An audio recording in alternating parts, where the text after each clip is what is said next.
Good morning, it's December 27th. This is To My Liberal Friends.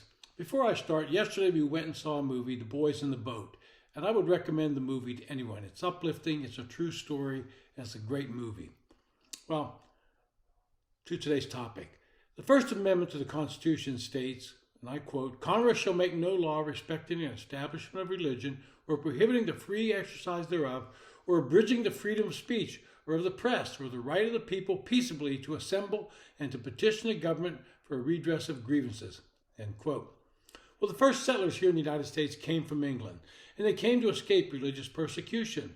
They were followed by other groups seeking the same thing, the ability to worship as they saw fit, and not to have to subscribe to a state-dictated religion. You had Puritans, Quakers, and other Protestants. They were followed by Catholics who settled in Maryland, the Huguenots, and later the Jews. They all flocked to this new nation for the freedoms that they were able to enjoy. The importance of religious freedom is not a new one. Indeed, after conquering Babylon, one of the first acts of the Persian king Cyrus the Great undertook was decreeing that all people had a right to choose their own religion. This decree was preserved on the clay Cyrus cylinder, which many view as the world's first human rights charter, alongside other vital decrees such as the freeing of slaves and establishing of racial equality. Cyrus knew the great worth of religious freedom all the way back in 539 BC. It seems we're still trying to grasp its significance here in 2023. Religious freedom is more than the freedom to worship at a synagogue, church, or mosque. It means people shouldn't have to go up against their core values and beliefs in order to conform to culture or government. Religious freedom protects people's right to live, speak, and act according to their beliefs peacefully and publicly. It protects their ability to be themselves at work, in class, and at social activities. Now, that being said, it does not grant religious people special rights, but religious freedom prevents the cultural majority from using the power of the state to impose their beliefs on others. This protects everyone, religious and non-religious alike, from the government becoming so powerful they can tell people what to think and how to act. Conscience has been considered the individual's most sacred right. A government that intrudes on conscience will not hesitate to intrude on our other freedoms. When you think about it, that's the very reason these early settlers came to the new nation, to escape the tyranny of a majority or even a vocal minority. Today, we're seeing the attack in a more focused manner.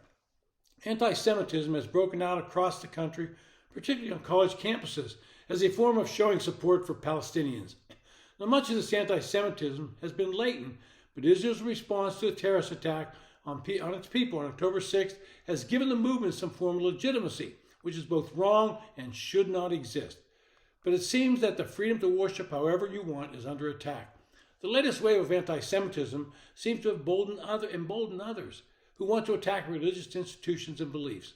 Liberals, particularly those that identify as progressives, attack religious believers, particularly those adhering to Christian beliefs. They demand that any religion change their dogma to accommodate those who want it changed to accept their version of the faith. The number of violent attacks on churches and church gatherings witnessed in recent months is unsettling. Protesters and rioters across the country have decapitated statues of Jesus, desecrated the image of the Virgin Mary, and vandalized monuments to a Jesuit priest. Churches in Washington, D.C., and California have been set ablaze as symbols of oppression. Now, as I watch these marchers and protesters chanting slogans that call for the destruction of Israel and Palestine from the river to the sea, I'm amazed at how many of them think it's acceptable behavior. And when many of them are questioned about the slogan, they don't have a real understanding of what it means. They're just caught up in this fervor which says that Israel is a nation of white privileged people who are oppressing a brown-skinned people. What I would like for many of them to do is to go live under the laws of a Muslim nation, particularly the women marching and chanting. Get a better understanding of the rules they would have to follow, the freedoms they would have to give up, and then see if they're willing to march and chant the same way. But this attack on religion is not new. I'm old enough to remember when John F. Kennedy became the first Catholic president. It was unheard of at that time. But in recent years, we've seen renewed attacks on Catholics who are pro-life. An FBI memo that targeted Catholics was recently disclosed, and the FBI director dismissed it as a one-off memo from a regional office. Well, that story began last February when a whistleblower leaked a heavily redacted January report from the FBI's Richmond office. Quote, "Interest of racially or ethnically motivated violent extremists in radical traditionalist Catholic ideology almost certainly presents new mitigation opportunities." End quote. Well, disclosed documents show the similar investigation of Catholics were happening in the Portland, Oregon office and the Los Angeles office. In fact, they were coordinating with the Richmond, Virginia office where the original memo was created. Well, under the Biden administration, they pushed a very secular agenda, all while Joe Biden brags about his Catholic faith.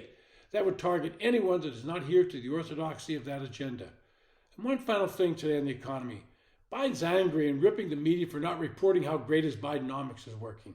He says he's brought inflation down and gas prices have fallen. But he is just another example of an old man not understanding his audience. Inflation drove prices high, and even though inflation has come down, prices in the grocery store keep going up. If inflation was 9% and only 3% this year, that means that people see increased prices for the basics they need to feed their family. The price of gas and utilities are higher, but Joe does just not get it. This has been To My Liberal Friends. Thanks for listening.